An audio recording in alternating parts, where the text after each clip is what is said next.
Hi everyone, in this short clip I'm sharing my riding journey to beautiful Perlis, a small northern state in Malaysia. There is something about Perlis, the food, the locals, the outdoor nature and good lighting, and maybe it's simplicity that meets the eye.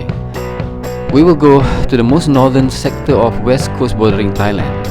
There is no name listed here in the Google map, so I just wanted to call it North Sector of Kuala Perlis. There's a man-made river coming from the east and it's piercing through the rocky hills and out to the vast paddy field. This MESS project is to channel out flood water to the sea, same like KLCC flood tunnel in KL. In fact, the same contractor was used, as I was told by locals. There's no info from Google about this project, so stop wasting your time searching. Enjoy this cinematic shot. If you're new to this channel, please subscribe if you like what I'm doing. Thank you.